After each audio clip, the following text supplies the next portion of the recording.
आज की सबसे बड़ी खबर यह है कि आर्टिकल 370 हटने के बाद केंद्र शासित प्रदेश जम्मू कश्मीर में विकास परिषद, जिला विकास परिषद यानी डीडीसी के चुनाव हो रहे हैं और इस पर बड़ी कवरेज आप न्यूज 18 इंडिया पर देख रहे हैं। चुनाव 8 चरणों में कराए जा रहे हैं, जिसमें पहले चरण के लिए आज वोटिंग हो रही है। मतदान सुबह 7 बजे से 2 बजे तक चलेगा। 19 दिसंबर को 8वें यानी आखिरी चरण का मतदान होगा और 22 दिसंबर को नतीजे घोषित किए जाएंगे। पहले चरण में 43 सीटों पर वोट डाले जा रहे हैं। जम्मू कश्मीर में आज ही पंचायत और नगर निगम के उपचुनाव भी हो रहे हैं। मतदान के दौरान कोरोना वायरस से संबंधित सभी दिशा निर्देशों का पालन किया जा रहा है। हमारे साथ हमारे सहयोगी जम्मू के अखनूर से पवन शर्मा जुड़ रहे हैं, साथ ही हमारे साथ बडगाम से जुड़ रहे हैं रिफत अब्दुल्ला और इसके अलावा श्रीनगर से हमारे साथ अनुराग ढांडा जुड़ रहे हैं। रिफत, गुपकार वर्सेस बीजेपी का ये पूरा चुनाव है, जरा बताइए कि पीछे तो भीड़ तो जबरदस्त है, लेकिन लोगों के भीतर मुद्दे क्या है इस बार वोट कास्ट करने के लिए? पहली दफे चुनाव है जिला परिषद का। देखिए प्रीति, जिस तरीके से आपने कहा कि गुपकार अलायंस वर्सेस बीजेपी या बीजेपी वर्सेस ऑल, इसी तरीके का चुनाव यहाँ पे देखने को मिल रहा है और इस बार उत्साह जरूर देखने को मिल रहा है क्योंकि मुद्दे अलग अलग है। एक तो चूंकि गुपकार डिक्लेरेशन के जो लोग हैं वो ये कह रहे हैं कि 370 को वापस दिलाएंगे और उनका मुद्दा यही है, और बीजेपी का ये कहना है कि वो 370 जो है मीटर नीचे दब गया है, अब वो कभी वापस नहीं आएगा 370। तो ये कहा जा सकता है कि एक तो सियासी मुद्दा है और दूसरा डेवलपमेंट का भी मुद्दा है। लोग चाहते हैं कि ग्रास रूट लेवल पे डेवलपमेंट हो, पानी, सड़क, बिजली के जो इश्यूज हैं या स्कूल्स के इश्यूज, हॉस्पिटल्स के इश्यूज, यही वजह है कि लोग वोट दे रहे हैं। लेकिन यहाँ पे पॉलिटिकल इशू भी ज़रूर है, तो ऐसे में देखना होगा कौन कौन से कैंडिडेट्स कामयाब हो जाएंगे। बीजेपी ने भी हर मुमकिन कोशिश की है कैंपेनिंग करके यहाँ पे लोगों को ये कहने की कि वो विकास चाहते हैं, यहाँ पे डेवलपमेंट चाहते हैं और वोट दिया जाए। लेकिन जो गुपकार डिक्लेरेशन के ज्वाइंट कैंडिडेट्स हैं वो लोगों से ये कह रहे हैं कि बीजेपी को पावर से दूर रखना है, बीजेपी जो है वो कहीं पे पावर में ना आए कश्मीर में। तो यही वजह है कि अलग अलग जो है लोगों को अलग अलग चीज़ें कही गई हैं। तो ऐसे में अब देखना होगा कि कौन से कैंडिडेट्स जीतेंगे। लेकिन एक बात ज़रूर है कि लोग आ रहे हैं, लोग वोट दे रहे हैं। हालांकि बहुत ज़्यादा ठंड है, उसके बावजूद भी यहाँ पे मर्द और महिलाएं आ रही हैं और आप देख सकते हैं लंबी लंबी कतारों में लोग हैं जो यहाँ पे वोट देने के लिए आए हैं। मुद्दे अलग अलग हैं, जैसा मैंने कहा कि अगर यहाँ पे 370 का मुद्दा नहीं होता तो शायद ये कहा जा सकता था कि जितने भी लोग वोट दे रहे हैं वो सिर्फ इसीलिए दे रहे हैं कि वो यहाँ पे हॉस्पिटल्स चाहते हैं, स्कूल चाहते हैं, सड़क चाहते हैं, पानी, बिजली चाहते हैं। लेकिन जिस तरीके से गुपकार डिक्लेरेशन, जिसमें 2 इंपॉर्टेंट पार्टीज हैं, जो नेशनल कॉन्फ्रेंस है और पीडीपी है, उसमें 3 फॉर्मर चीफ मिनिस्टर भी हैं, तो ये कहा जा सकता है उनका मुकाबला बीजेपी के साथ है। और बीजेपी ने भी हर मुमकिन यहाँ पे कोशिश की लोगों को ये कहने की कि वो ग्रास रूट लेवल पे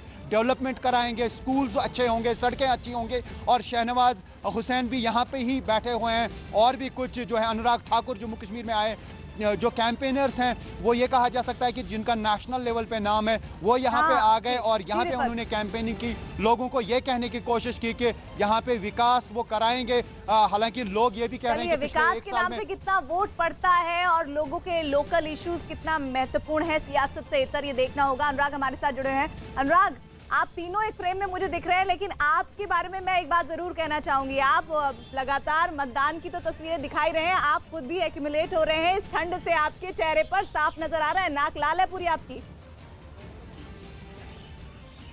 देखिए, बिल्कुल हमारे लिए थोड़ा सा मौसम के लिहाज से अगर देखें तो अलग है, लेकिन चुनाव के लिहाज से अगर देखें तो पूरे देश में जिस तरह की तस्वीर होती है वही जोश, वही उत्साह यहाँ पर नज़र आ रहा है। मैं आपको एक बार फिर तस्वीर दिखाऊं कि सुरक्षा के ज़बरदस्त इंतजाम यहाँ पर प्रशासन की तरफ से किए गए हैं। तमाम जो पुलिस से लेकर के जो तमाम सुरक्षा बल हैं वो यहाँ पर तैनात हैं। लेकिन जो लोगों में उत्साह है, आप ये देखिए कि पोलिंग बूथ में जो संख्या है जो वो लगातार लोगों की बढ़ रही है और ज़बरदस्त उत्साह लोगों में है, ज़बरदस्त जोश और एक सपना है लोगों में।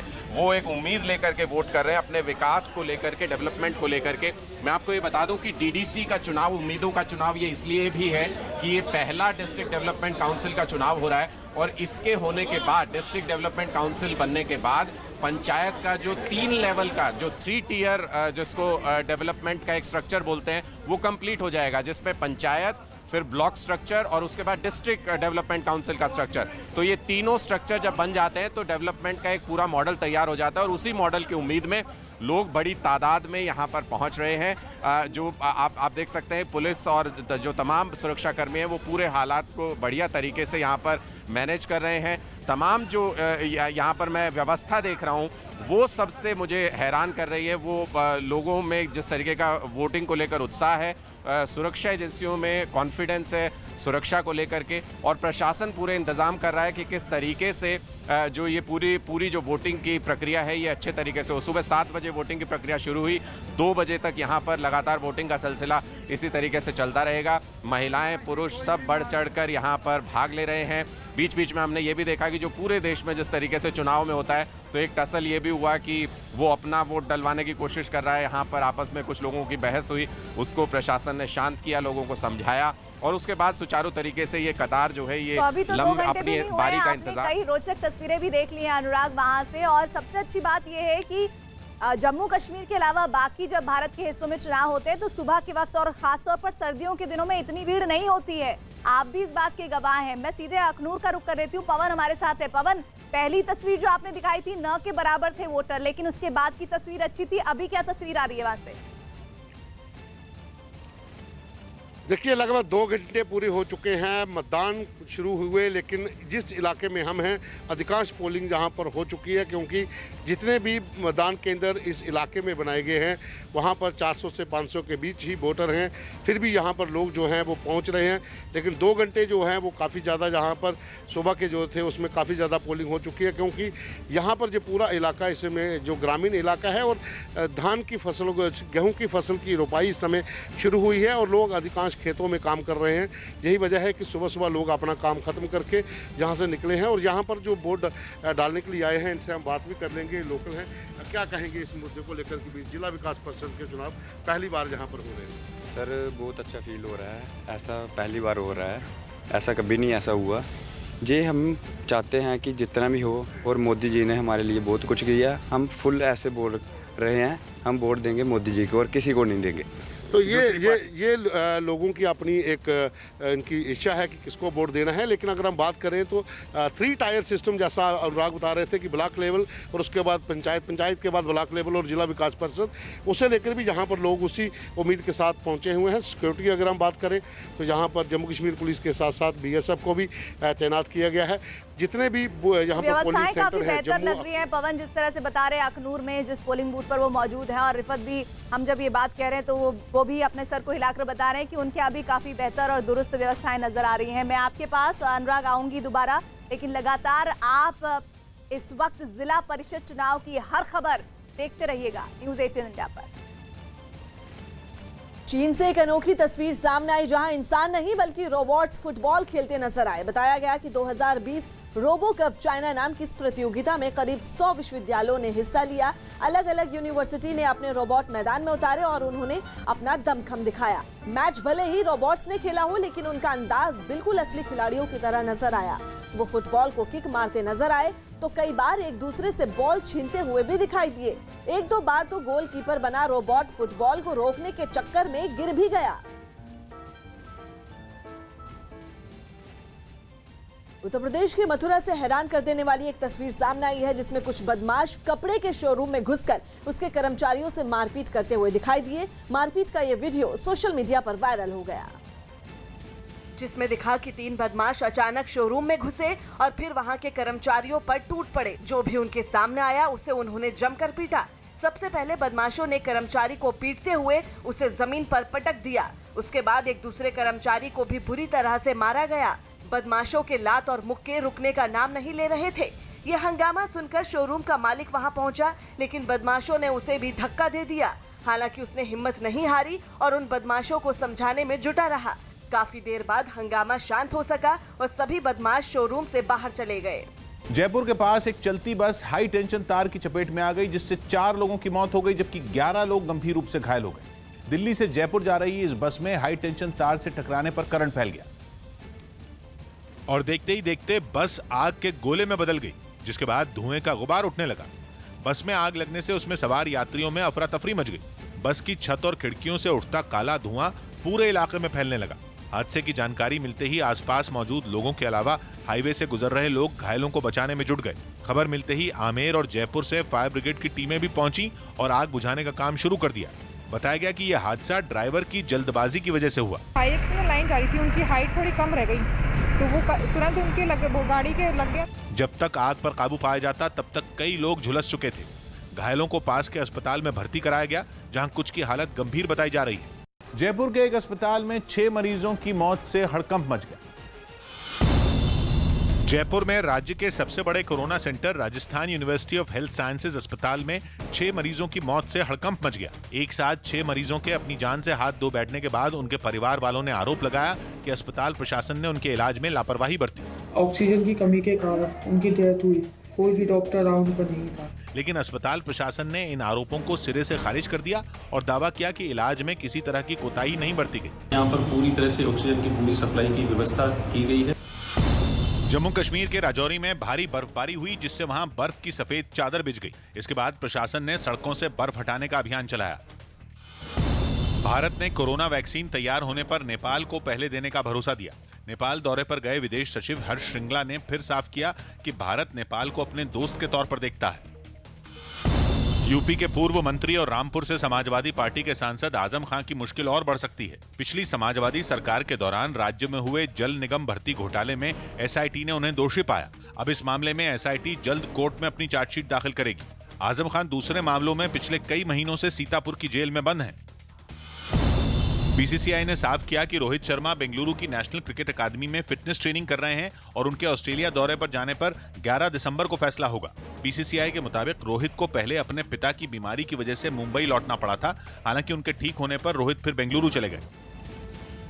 हैदराबाद नगर निगम चुनाव में भारतीय जनता पार्टी ने पूरी ताकत झोंक दी है। ग्रेटर हैदराबाद म्युनिसिपल कॉर्पोरेशन चुनाव में बीजेपी पार्टी का केंद्रीय नेतृत्व प्रचार करने हैदराबाद पहुंच रहा है। आज सबसे पहले यूपी के सीएम योगी आदित्यनाथ हैदराबाद जाएंगे। योगी यहां रोड शो और रैली करेंगे। वो मलकजगिरी और हैदराबाद संसदीय क्षेत्र में प्रचार करेंगे। इसके अलावा चुनाव प्रचार के आखिरी दिन कल यानी 29 नवंबर को अमित शाह हैदराबाद जाएंगे। अमित शाह सिकंदराबाद इलाके में रोड शो करेंगे। अमेरिका से तनाव के बीच रूस ने एक ऐसी मिसाइल के परीक्षण का दावा किया जो जंग छिड़ने पर अमेरिका के शहरों को भी तबाह कर सकती है। दावा तो यह भी है कि मिसाइल अंतरिक्ष में चक्कर काट रहे उपग्रहों को भी नष्ट करने की ताकत रखती है, जिसे कजाकिस्तान के एक लॉन्च पैड से लॉन्च किया गया। रूस ने इस परीक्षण का एक वीडियो भी जारी किया, जिसमें रूसी सेना के जवान ट्रक पर लदी मिसाइल को जमीन के अंदर बने लॉन्च पैड में उतारते दिखे। बाद में जैसे ही इशारा किया गया, मिसाइल जमीन से बाहर निकली और आसमान की तरफ उड़ने लगी। ये मिसाइल रूस के नए एयर डिफेंस सिस्टम का हिस्सा है, जिसे राजधानी मॉस्को समेत कई दूसरे अहम शहरों की हिफाजत के लिए तैनात किया जाएगा।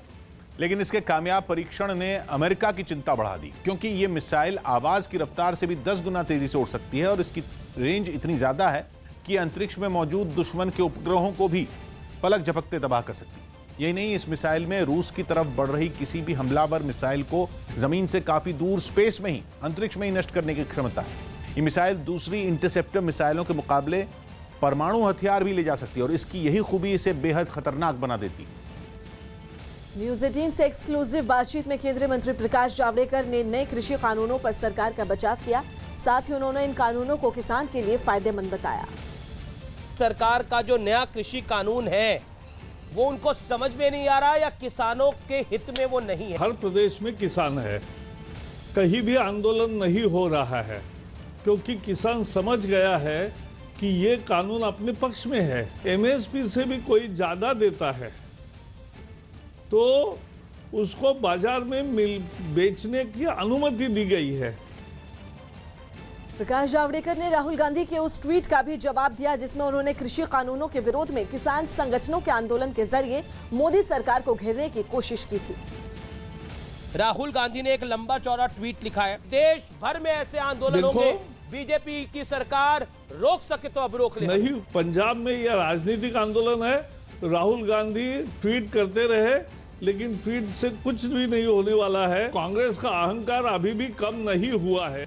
दिल्ली के बंगला साहिब गुरुद्वारे से एक चौंकाने वाली घटना सामने आई। वहां अरदास के दौरान एक आदमी ने गुरु ग्रंथ साहिब की बेअदबी करने की कोशिश की, जिसे पुलिस ने गिरफ्तार कर लिया। इस घटना का एक वीडियो भी सामने आया, जिसमें रोज की तरह सुबह के वक्त बंगला साहिब गुरुद्वारे में अरदास होती दिखी। तभी वहां एक आदमी पहुंचा।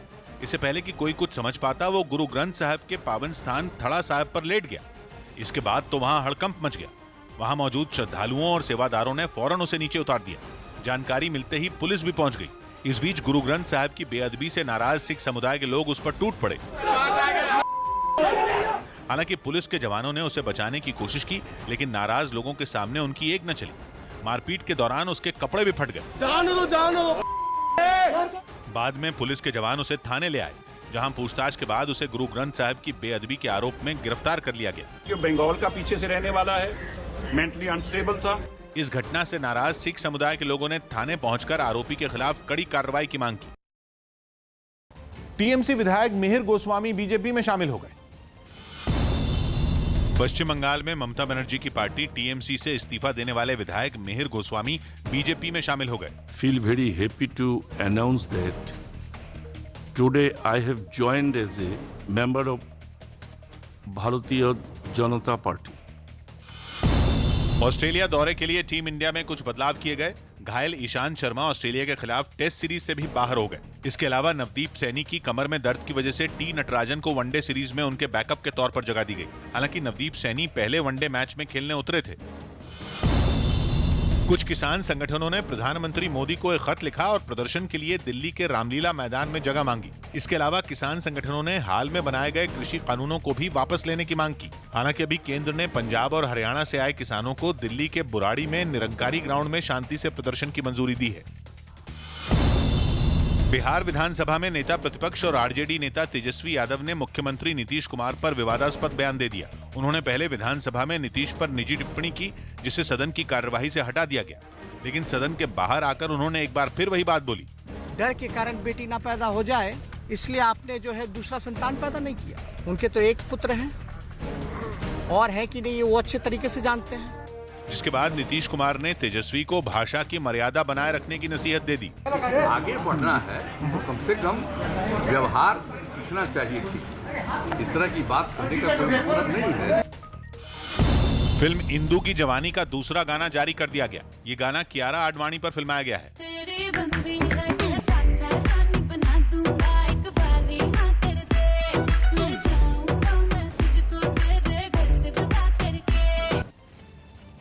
दिल्ली पुलिस ने पंजाब से आए किसानों को दिल्ली में बुराड़ी के निरंकारी ग्राउंड में प्रदर्शन की इजाजत दे दी है, लेकिन फिलहाल किसान इस ग्राउंड में जाने को तैयार नहीं है। बताया जा रहा है कि अब से थोड़ी ही देर में किसान नेता इस बात का फैसला लेंगे कि वो बुराड़ी के निरंकारी ग्राउंड में प्रदर्शन के लिए जाएंगे या फिर टिकरी बॉर्डर पर ही प्रदर्शन करेंगे।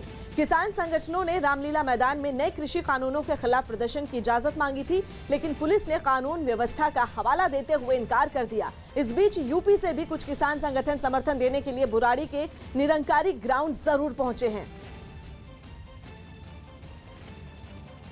और इस पूरी खबर पर हमारे दो सहयोगी इस वक्त हमारे साथ जुड़ रहे हैं, प्रियंका कांडपाल और जावेद मंसूरी। सबसे पहले प्रियंका के पास चलते हैं। प्रियंका, बुराड़ी के निरंकारी ग्राउंड में उनको इजाजत दे दी है, लेकिन किसानों का क्या कहना है? अभी वहां की क्या हालात हैं जो आप देख पा रही हैं?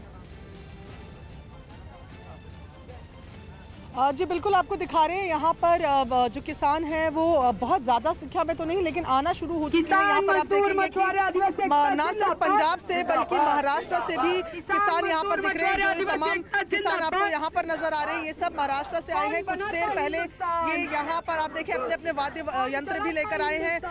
इसी तरीके से सुबह पहले यहाँ पर इन्होंने एक वो नृत्य भी किया और एक तरीके से जीत मानी कि इनको दिल्ली में एंटर करने दिया है। अब यहाँ पर 3 कानूनों को लेकर ये जो है मांग रख रहे हैं। कहाँ से आप आए हैं? मध्य प्रदेश से। मध्य प्रदेश से। अभी आप लोग यहाँ पर आ गए, आगे की क्या रणनीति, कैसे करेंगे? देखिए, 2 दिन से उत्तर प्रदेश बॉर्डर ने हमको डिटेन करके रखा था। वहाँ नेशनल हाईवे नंबर 3 जाम करने के बाद 2 दिन तक भूखे प्यासे हम लोग वहाँ बैठे रहे, तब जाके हम लोग यहाँ पहुँचे हैं। जब तक केंद्र सरकार हमारी 3 कानून को वापस नहीं लेती या फिर समर्थन मूल्य पे गारंटी यानी एमएसपी पे गारंटी का एक नया कानून नहीं बना देती, तब तक यहाँ से किसान हिलने वाले नहीं हैं। हम ये सोच के आए हैं कि जब तक हमारी मांगे पूरी नहीं होती है, हम यहाँ से नहीं जाने वाले। हम महाराष्ट्र से आए लोक संघर्ष मोर्चा संगठन से। 22 तारीख को हम लोग निकले वहाँ से और रैली करते हुए, वाहन रैली करते हुए यहाँ पर पहुँचे। हमको भी उत्तर प्रदेश बॉर्डर पर रोका गया था 25 तारीख को रात को 8 बजे और अभी कल हम लोग रात को 2 बजे यहाँ पर पहुँचे। ये हौसला लेकर कि जब तक सरकार इन 3 कानून को निरस्त नहीं करती और बिजली विधेयक को वापस नहीं लेती, तब तक ये लड़ाई रुकेगी नहीं। तो अभी यहाँ पर आप लोग आ गए हैं, आगे की रणनीति आप लोग यहीं रहेंगे, यहीं से अपना प्रदर्शन जारी रखेंगे? देखिए, हमारा एक संयुक्त किसान मोर्चा है और अखिल भारतीय किसान संघर्ष समन्वय समिति के हम वर्किंग ग्रुप के मेंबर हैं। तो हमारी मीटिंग चलेगी 9 बजे, अभी शुरू हो गई है। तो उस मीटिंग में बिल्कुल प्रियंका और जावेद के पास चलेंगे। जावेद, आपसे जानना चाहेंगे कि जगह जगह से किसान समर्थन के लिए जुड़ रहे हैं, आप वहां पर क्या परिस्थिति देख पा रहे हैं?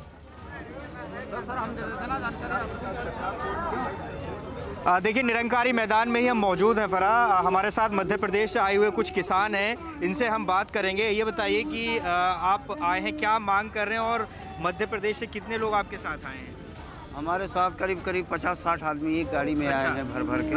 हमको यहाँ धौलपुर में रोक लिया गया था। 24 घंटा हम वहाँ पे रहे। तो डिमांड क्या कर रहे हैं आप? हम किसानों के समर्थन में आए हैं और हमारी सेंचुरी मिल NH 3 पे 3 साल से हम अपने रोजगार की मांग कर रहे हैं। अच्छा, आप रोजगार के मुद्दे पर आए। देखिए, किसानों की समस्या के साथ साथ रोजगार का मुद्दा भी जुड़ गया, लेकिन एक सबसे अहम बात, जो पंजाब से किसान आ रहे थे जिनको लेकर जो चल रहा था कि उनको दिल्ली में एंटर करने दिया जाएगा या नहीं दिया जाएगा। कुछ ट्रैक्टर्स यहाँ पर नजर आ रहे हैं जो पंजाब के किसान हैं, इनसे बात करते मोटे तौर पर जो प्रदर्शन उग्र हुआ था कल सिंगू बॉर्डर और टिकरी बॉर्डर पर, वो पंजाब से आ रहे किसानों के साथ ही हुआ था। सर, अब आप यही प्रोटेस्ट करेंगे निरंकारी मैदान में, ये बात तय हो चुकी है? वो जो साडे लीडर साहब कहेंगे वही करेंगे। अच्छा, वहाँ से आ रहे हैं, आप बताइए, आप अब यहीं पे बैठेंगे, कितने दिन तक बैठेंगे? साडा जिहड़ा फैसला है ना, साडे सारे आगुओं दा, साडे पंजाब दे कथी जथेबंदियां दा एक है, कत्तियां दा। हाँ। जो कत्ती जथेबंदियां कहणगियां असीं हिंदी में बोल सकते हैं, अगर कुछ बोल पाए हिंदी में? किस तरह? हिंदी बोल रही। अच्छा, हिंदी नहीं बोल पाएंगे। वो हमारा आप बताइए। किसान यूनियन का जो भी आगू साहबान है, जो 31 है या 30 है, जो उनके आगू साहबान फैसला करेंगे उस पर हम फुल चढ़ाए। तो अभी ये मान लिया जाए कि आप यही कर रहे हैं प्रोटेस्ट, जो कल आपको इजाज़त यहाँ पे दे दी गई थी? ਇਹ ਵੱਖ-ਵੱਖ ਥਾਂ ਤੇ ਇਜਾਜ਼ਤ ਦਿੱਤੀ ਗਈ ਸਾਨੂੰ ਤਾਰ ਪੀਡੋ ਕਰਨ ਵਾਸਤੇ, ਪਰ ਅੱਜ ਸਾਡੀ 11 ਵਜੇ ਆਗੂਆਂ ਸਹਿਬਾਨਾਂ ਦੀ ਮੀਟਿੰਗ ਆ, ਜੋ ਉਹਦੇ ਵਿੱਚ फैसला लिया जाऊगा। सर, आप बताइए, कल जिस तरह के कल हालात बने थे सिंगू बॉर्डर और टिकरी बॉर्डर पर, अब यहाँ पर आपको लगता है कि सरकार आपकी बात मानेगी और क्या मांग आप सीधी कर रहे हैं? ਹੁਣ ਵੇਖੋ, ਅਸੀਂ ਤਾਂ ਮੰਗ ਰਹੇ, ਮੰਗ ਦੇਵੇ ਤਾਂ ਫੇਰ ਹੀ ਹੈ ਨਾ। अच्छा, तो यहाँ कितने दिन तक आप रहेंगे इस जगह आप पर? दिन तो हम लम्बा समा 6 महीने राशन लेके 6 महीने का राशन लेकर आए? हाँ जी, हाँ जी। अच्छा, देखिए, ये किसान है यहाँ, इनका कहना है कि अब ये यहाँ आ गए हैं और 6 महीने का राशन लेकर आए हैं, वो यहीं बैठेंगे। तो अभी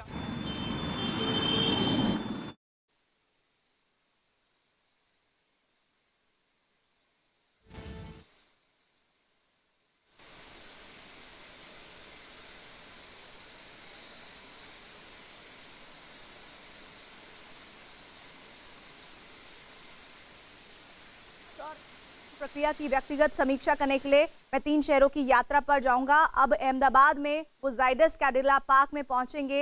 अभी उनका प्लेन लैंड किया है, उसके बाद वो वहां मौजूद अफसरों से बातचीत करते हुए दिख रहे हैं। महत्वपूर्ण जानकारी एक आ रही है कि 3rd फेज में है वैक्सीन का ट्रायल, और इसलिए प्रधानमंत्री का ये दौरा बहुत महत्वपूर्ण है। आज 3 जगह उन्हें पहुंचना है। सबसे पहला पड़ाव उनका अहमदाबाद का था, उसके बाद वो हैदराबाद जाएंगे और फिर शाम के वक्त में उन्हें पुणे जाने का कार्यक्रम है, जहां वो अलग अलग कंपनियों में किस तरह से इस कार्यक्रम को लेकर जो शोध चल रहा है, कोविड-19 की वैक्सीन को लेकर जो शोध चल रहा है, उस पर जानकारी जुटाएंगे। अहमदाबाद में जायडस कैडिला पार्क जाएंगे, हैदराबाद में भारत बायोटेक और पुणे में सीरम इंस्टीट्यूट ऑफ इंडिया जाएंगे। कोरोना वैक्सीन की समीक्षा को लेकर प्रधानमंत्री का दौरा बहुत महत्वपूर्ण है। जनक हमारे साथ, हमारे सहयोगी जुड़ रहे हैं। जनक, प्रधानमंत्री पहुंच चुके हैं और अब वो कितनी देर में पहुंचेंगे?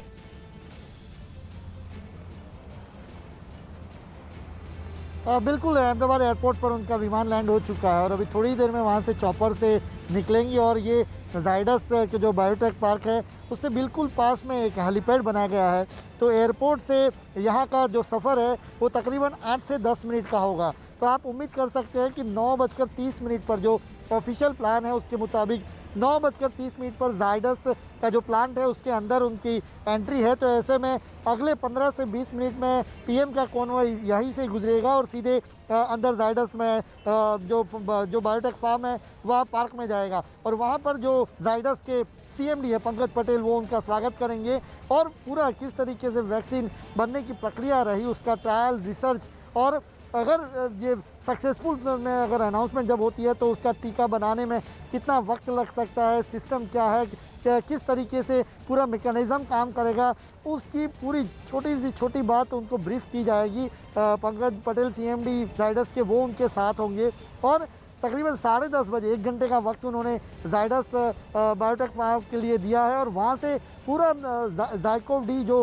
वैक्सीन है उसको देखने के बाद रिसर्च और ट्रायल की स्थिति क्या है, किस चरण में जाएगा और कब उसकी अनाउंसमेंट हो सकती है, ये सारी चीज़ों की जानकारी वो यहाँ से लेंगे। और उसके बाद यहाँ से अहमदाबाद से वो सीधे हैदराबाद जाएंगे और हैदराबाद से फिर पुणे जाएंगे। तो ये तरीके का जो शेड्यूल है PM का आज के दिन का है और तीनों इंस्टीट्यूट में जाना और एक आकलन करना, चूँकि हाल ही में उन्होंने अलग अलग राज्यों के मुख्यमंत्रियों से भी जब बातचीत की तो टीका बनने के बाद इसका डिस्ट्रीब्यूशन किस तरीके से होगा ये बेहद ज़रूरी होगा और उसमें किस मैकेनिज़्म पे काम किया जाएगा, राज्यों की भूमिका क्या होगी, क्योंकि इतना बड़ा फेडरल स्ट्रक्चर है उसमें और हर राज्यों की भूमिका क्या होगी, जहाँ केसेस ज़्यादा है, संक्रमित लोग ज़्यादा है, उन राज्यों में किस तरीके से इसको डिस्ट्रीब्यूट किया जाएगा, ये सारी चीज़ों का डिस्कशन पहले ही PM अलग अलग राज्यों के मुख्यमंत्रियों से कर चुके हैं। ऐसे में हो सकता है कि बेहद जल्द इस बारे में अनाउंसमेंट भी हो कि वैक्सीन सफलतापूर्ण तैयार हो चुकी है, क्योंकि ये बड़े आशीर्वाद के तौर पे होगा।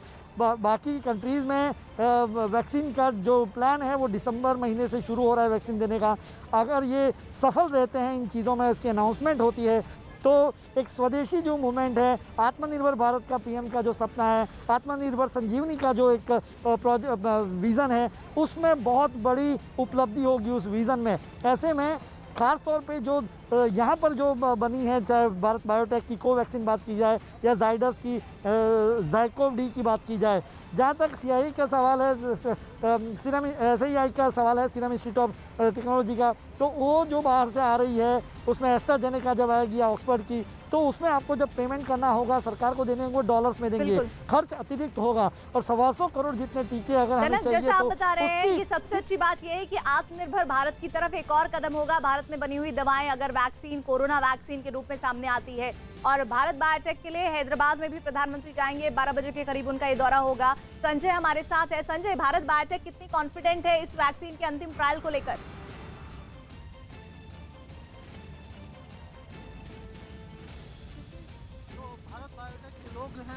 वो काफ़ी उत्साहित हैं इसको लेकर। काम बहुत तेज़ी से चल रहा है। 3rd फेज़ का ट्रायल जो है वो शुरू हो चुका है और 28,000 से ज़्यादा लोगों को जो है ये इसका 3rd फेज़ का डोज दिया जाएगा। उसके बाद जो डेटा कलेक्ट होगा वो उसका एनालिसिस करके drug controller general of India इसकी मंजूरी देंगे। ऐसा माना जा रहा है, ऐसा अनुमान लगाया जा रहा है कि जनवरी के लास्ट वीक तक जो है ये वैक्सीन शायद लोगों के इस्तेमाल में आ जाए। तो ये इसको लेकर जो है वो भारत बायोटेक के लोग काफ़ी उत्साहित हैं और प्रधानमंत्री जो है, प्रधानमंत्री का यहाँ पर आना इस बात का संकेत देता है कि वो किस तरह से उन साइंटिस्ट का हौसला बुलंद करना चाहते हैं। साइंटिस्ट से बात करेंगे, इसके अलावा वो उस प्रक्रिया को जानने की कोशिश करेंगे कि कैसे ये चल रही है और कैसे जो है वो कोवैक्सीन तैयार किया जा रहा है। तो प्रधानमंत्री यहाँ पर करीबन 12:55 पर यहाँ पर पहुँचेंगे। उसके बाद वो सीधे भारत बायोटेक जाएंगे। 40 मिनट का प्रोग्राम होगा, वहाँ वो साइंटिस्ट से बात करेंगे और उसके बाद वो यहाँ से निकल के हाकिमपेट एयरपोर्ट से सीधे संजय बता रहे हैं बहुत महत्वपूर्ण है, लेकिन इसमें एक और बात जो जनक भी जिक्र कर रहे थे वो ये कि मकसद अहमदाबाद या फिर हैदराबाद या पुणे नहीं है, मकसद है कि भारत में ये वैक्सीन बने और उसी के तहत वो पुणे भी जाएंगे। बिल्कुल सही प्रीति, आपने देखिए मकसद यही कि किसी तरीके से जो वैक्सीन है वो भारत में बने और भारत में बनने की बहुत उम्मीदें जताई जा रही है। कि आपको बताना चाहेंगे पूरे हिंदुस्तान में तकरीबन 15 सेंटर पे ये वैक्सीन का ट्रायल चल रहा है, जिनमें से सबसे महत्वपूर्ण जगह पुणे, हैदराबाद और अहमदाबाद है। पुणे इसलिए भी इम्पॉर्टेंट है क्योंकि जो सीरम इंस्टीट्यूट ऑफ इंडिया है उसने इससे पहले भी कई बड़ी बड़ी वैक्सीन बना चुकी हैं, जिसमें से रेबेला हो या फिर मीजल्स हो। ये वैक्सीन सीरम इंस्टीट्यूट ने बनाई थी 1966 में। ये जो सीरम इंस्टीट्यूट ऑफ इंडिया शुरुआत हुई थी, आधार पूनावाला और सारस पूनावाला ने लगातार सरकार के साथ मिलकर कई बड़ी वैक्सीन बनाई है। लेकिन कोविड-19 एक बड़ा चैलेंज था पूरी दुनिया के लिए, इसलिए इस पूरे मामले में अब ICMR के साथ मिलकर इस वैक्सीन को बनाने की कोशिश की जा रही है। अभी तक मैं आपको बताऊं कि सिर्फ सीरम इंस्टीट्यूट ऑफ इंडिया ने दूसरा फेज पूरी दूसरा फेज का ट्रायल है वो पूरी तरह से कंप्लीट कर लिया है। तीसरे फेज का ट्रायल शुरू हो चुका है और माना जा रहा है कि बहुत जल्द इस वैक्सीन को यहाँ पे बना लिया जाएगा। किस फॉर्मेट में वैक्सीन होगी इसका खुलासा नहीं किया गया है, क्योंकि वो नेजल ड्रॉप में होगी या फिर इंजेक्शन ड्रॉप में। क्योंकि जिस तरह से प्रधानमंत्री आज दौरे पर निकले हैं और अलग अलग शहरों में जाएंगे और बहुत सारी चीजें इस दौरे के बाद भी तय होंगी। लगातार आप तीनों हमारे साथ जुड़े रहिएगा। प्रधानमंत्री का ये महत्वपूर्ण दौरा जिस पर हम लगातार अपने व्यूअर्स को अपडेट करते रहेंगे।